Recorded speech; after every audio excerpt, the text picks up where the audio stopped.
अगर किसी व्यक्ति पर गंभीर आपराधिक केस हो और लोअर कोर्ट ने सजा दे दी हो तो सुप्रीम कोर्ट किस आधार पर उस फैसले को बदल सकती है। जी हाँ दोस्तों, आज बात करेंगे एक ताजा जजमेंट की जो ज्योति अलायंस नागाज्योति वर्सेस स्टेट की जो 11 दिसंबर 2025 को सुप्रीम कोर्ट ने डिसाइड किया। इस केस की सुनवाई division bench justice Sanjay Karol और जस्टिस विपुल एम पंचोली ने की। इस वीडियो में समझेंगे केस की पूरी कहानी, लोअर कोर्ट का फैसला, सुप्रीम कोर्ट में क्या बहस हुई और बेंच ने क्या कहा और आपके लिए क्या क्या इसमें प्रैक्टिकल पॉइंट्स मिलकर आते हैं। खासकर अगर आप लॉ क्रिमिनल लॉ प्रैक्टिशनर हैं या फिर लॉयर हो या फिर लॉ कर रहे हो या लॉ स्टूडेंट्स हो तो वीडियो को एंड तक जरूर देखिए। और वीडियो के एंड में एक ये भी बताएंगे कि एक जजमेंट का असर आने वाले सिमिलर क्रिमिनल केसेस पर कैसे पड़ेगा। और सुप्रीम कोर्ट ने एनडीपीएस एक्ट के तहत एक महत्वपूर्ण फैसला सुनाते हुए स्पष्ट किया है कि एनडीपीएस एक्ट के तहत मानवीय अधिकार कानून द्वारा निर्धारित न्यूनतम सजा, जो कि मिनिमम मैंडेटरी सिस्टम के तहत जो सजा दरकिरार की जाती है, उसको लोअर कोर्ट ने कहा यदि अपराध व्यवसायिक मात्रा अगर कमर्शियल क्वांटिटी एनडीपीएस एक्ट की है तो कोर्ट के पास एक आधार होता है कि उसको कम जो कि सजा का प्रावधान होता है कितनी सजा दी जाती है। जस्टिस संजय करोल और जस्टिस विपुल एम पंचोली की पीठ ने यह भी निर्धारित किया कि सैंपलिंग देने की प्रक्रिया में हुई अनियमितताएं और अभियोजक पक्ष के मामले को तब तक कमजोर नहीं करती जब तक कि अभियोजक पक्ष के मामले को तब तक कमजोर नहीं कर सकती जब तक कि जब्त सामग्री पर संदेह ना हो। और कोर्ट ने 11 दिसंबर 2025 को सुनाए गए अपने फैसले में मद्रास हाई कोर्ट के आदेश को चुनौती देने वाली ज्योति नागा ज्योति की अपील को खारिज करते हुए कहा कि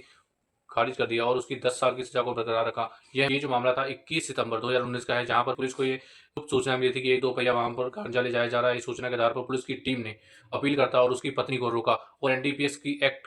की धारा 50 के तहत तलाशी लेने पर उसके पास से 23.5 किलोग्राम गांजा और 21,140 रुपये नकद बरामद हुए। और पुलिस ने मौके पर ही लगभग 50-50 ग्राम के 2 नमूने निकाले, जिन्हें सील करके S1 और S2 के रूप में चिन्हित किया गया। और ट्रायल कोर्ट ने 1 फरवरी 2021 दोनों आरोपियों को एनडीपीएस एक्ट की धाराओं के तहत दोषी ठहराते हुए 10 की सजा और 1-1 लाख का जुर्माना भी लगाया था। और इसके बाद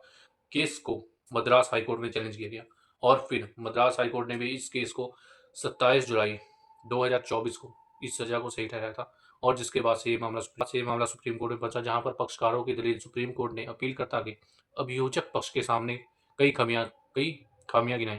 जैसे कि स्वतंत्र गवाहों का अभाव। जी हाँ, उनके अपीलकर्ता के वकील ने कहा कि जो भी इसमें एनडीपीएस एक्ट में ये जो कर्ता के वकील ने कहा कि जब जब्ती की गई या फिर उनकी तलाशी ली गई वो एक रिहायशी इलाका था जहाँ पर 50-60 घर थे, फिर भी पुलिस ने किसी भी स्वतंत्र गवाह को इसमें शामिल नहीं किया। और इसके साथ ही उन्होंने कहा कि ये जो तलाशी है ये 52A का उल्लंघन है। वकील की दलील थी कि मजिस्ट्रेट की अनुपस्थिति में वकील ने दलील दी कि मजिस्ट्रेट की अनुपस्थिति में मौके पर ही सैंपल लिए गए, जो कि एनडीपीएस एक्ट की धारा 52A का उल्लंघन है। उन्होंने Simranjeet Singh versus state of Punjab और इसके साथ ही Yusuf alias Asif versus state के फैसले का हवाला दिया और यह भी कहा गया कि जब्ती के समय नमूने का वजन 50 ग्राम था, लेकिन लैब में जब जांच के लिए यह भेजा गया, जब ये सैंपल के लिए भेजा गया तो 40.60 ग्राम पाया गया, जिससे छेड़छाड़ का संदेह या अभाव भी पैदा होता है। और इसके साथ ही अपीलकर्ता ने तर्क दिया कि घटना के समय उसकी उम्र 24 वर्ष थी और उसका कोई आपराधिक किसी इतिहास भी नहीं था और वह एक छोटे बच्चे की एकमात्र देखभाल करता है, इसलिए मानवीय आधार पर सजा कम की जानी चाहिए। लेकिन सुप्रीम कोर्ट ने इन सभी दलीलों को खारिज किया और पीठ ने कहा कि केवल स्वतंत्र गवाहों की अनुपस्थिति अभियोजक पक्ष के मामले को खारिज करने का आधार नहीं हो सकती है। जी हाँ दोस्तों, और इसके साथ ही विशेषकर जब सामग्री गवाहों के बयानों को एक रूपता हो। और कोर्ट ने इसमें Surendra Kumar versus state of Punjab 2020 का जो मामला था उसका हवाला लेते हुए कहा कि केवल पुलिसकर्मी होने के कारण किसी गवाह की गवाही को नकारा नहीं जा सकता है। और जो कि 52A का उल्लंघन है, जिसका मौके पर सैंपल लेने के तर्क पर कोर्ट ने भारत आंबले वर्सेस छत्तीसगढ़ राज्य का जो 2025 का फैसले का हवाला लेते हुए कहा कि